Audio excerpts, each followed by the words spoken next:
नेता मस्त आम चूसन माँ, चमचा गुठली चाटन माँ, 1 लाख पुलिया में खर्चा 20 लाख उद्घाटन माँ। करोड़ों का बजट पास होता है, फीता कटता है, तालियां बजती हैं, शिलान्यास में सैकड़ों कैमरे लगते हैं। उद्घाटन के समय कहा जाता है ये ऐतिहासिक है, लेकिन 6 महीने के भीतर ही ऐतिहासिक सड़कें धंसने लग जाती हैं, इंजीनियरिंग मार्वल धाराशायी हो जाते हैं, हाई फाई ट्रेनें और स्टेशनों की छत टपकने लगती है। मगर खबरदार, कुछ भी बोला तो तुम उफ भी नहीं कर सकते, क्योंकि तुम्हारे पैसे पर पलने वाले जनसेवक आहत हो जाएंगे, तुम्हें गालियां देने लगेंगे, तुम्हें देशद्रोही बताने लगेंगे।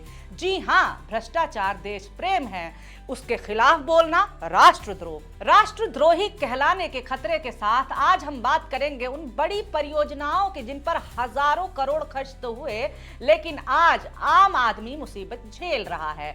पॉलिटिकल नारी के इस एपिसोड में बात उन परियोजनाओं की जिनसे नेता मंत्री ठेकेदारों की 7 पुश्तें अमीर हो जाती हैं।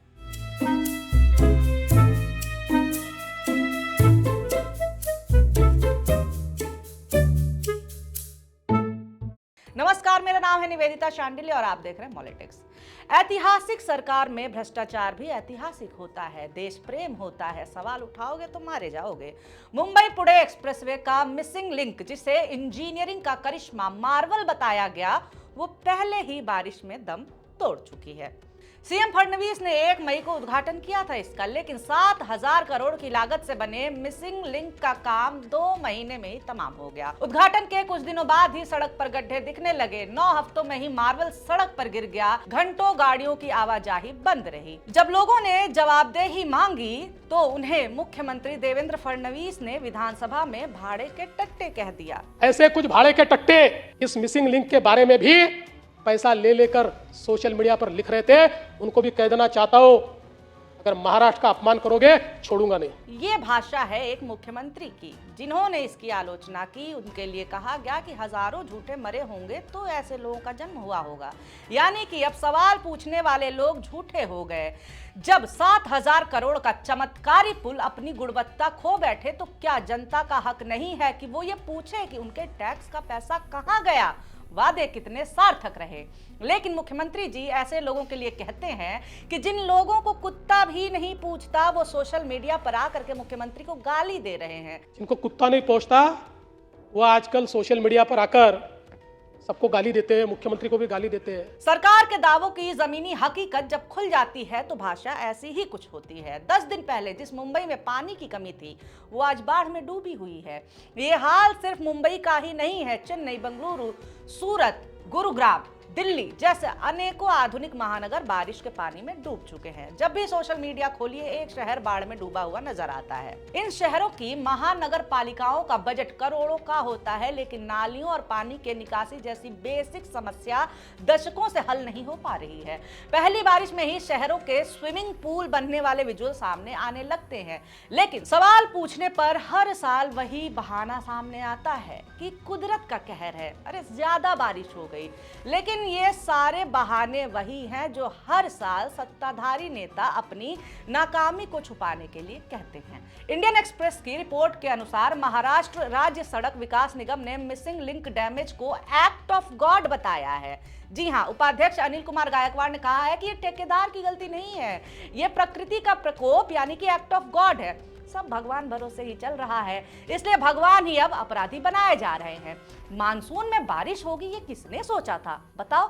ठेकेदार की कोई गलती नहीं है, भगवान की गलती है, प्रकृति की गलती है, जनता की गलती है। बस पैसा खाए अघाए नेता मंत्री संतरी ठेकेदार ही मासूम है। वैसे ये पहली बार नहीं हो रहा है जब बड़े बड़े इंजीनियरिंग मार्वल करिश्मे उद्घाटन के कुछ महीनों बाद ही धाराशायी हो रहे हैं। जनता पिछले कई सालों में ये बार बार लगातार देख रही है।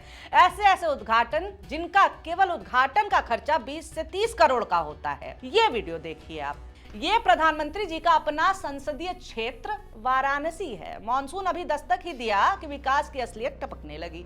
पंखा कूलर में बदल गया। बारिश के दौरान प्लेटफॉर्म नंबर 8 के पीपी शेल्टर से पानी टपकने लगा। रीडेवलपमेंट पर सैकड़ों करोड़ खर्च किए गए थे। दावा था कि यह विश्व स्तरीय स्टेशन है और सेमी हाई स्पीड ट्रेन यात्रियों को वीआईपी जैसा अनुभव देगी। ये इस्तेमाल हो रहा है आपके पैसों का। प्रधानमंत्री मोदी यहां रील बनाते हुए नजर आए थे। विकास का झूठ परोसा गया था, मगर इनके वादों की तरह ही इनके विकास की भी पोल खुल गई।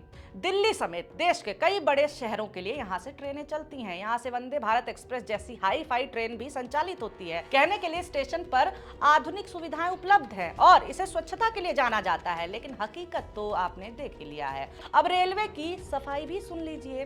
वैली गटर और डाउन पाइप के जोड़ पर पत्ते और पतंग की डोर फंस जाने से पानी की निकासी बाधित हो गई थी। प्लेटफॉर्म तो प्लेटफॉर्म, ट्रेनों की भी हालत वही है। दिल्ली वाराणसी वंदे भारत एक्सप्रेस को आप देखिए। वंदे भारत एक्सप्रेस की शुरुआत 15 फरवरी 2019 को नई दिल्ली और वाराणसी के बीच हुई थी।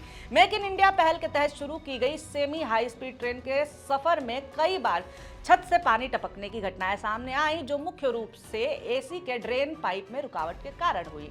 ट्रेन की लागत करीब 115 करोड़ रुपए है, लेकिन हकीकत क्या है? 2 जुलाई 2024 को ट्रेन नंबर 2241 की छत से पानी टपकने लगा। यात्रियों ने वीडियो बनाया, सीटें भीग गई। एक महिला कह रही थी कि कॉलेज में सबको बता दो, इस ट्रेन में मत आना। फिर 24 जून 2025 को C7 कोच में एसी वेंट से पानी गिरा। रेलवे का जवाब हर बार एक ही रहा, पाइप में अस्थायी रुकावट। सवाल यह है कि 115 करोड़ की ट्रेन में अगर पाइप ठीक नहीं है तो पैसे जा कहां रहे हैं? सिर्फ ट्रेन नहीं, वाराणसी स्टेशन के प्लेटफॉर्म 5 की मेटल रूफ से भी बारिश में पानी टपकता है। यात्री छाता लेकर के खड़े होते हैं। अगर पीएम के संसदीय क्षेत्र में 800 करोड़ खर्च करने के बाद भी बुनियादी सुविधाएं नहीं मिल पा रही हैं, तो बाकी देश का क्या हाल होगा? सिर्फ ट्रेनें और प्लेटफॉर्म नहीं, शहर के अंडर ब्रिज भी डूब गए हैं। सड़कों पर पानी भर गया है। कई कॉलोनियां जलमग्न हो गई हैं। ये तस्वीरें सवाल उठाती हैं भारत में अर्बन फ्लडिंग यानी शहरी बाढ़। ये सिर्फ ज्यादा बारिश की वजह से नहीं होती है, बल्कि ये ज्यादातर खराब ड्रेनेज प्लानिंग, अनसाइंटिफिक कंस्ट्रक्शन और पानी की निकासी ना हो पाने के कारण होती है। स्मार्ट सिटीज मिशन तो आई, लेकिन ड्रेनेज प्लानिंग अभी भी बड़ी चुनौती बनी हुई है।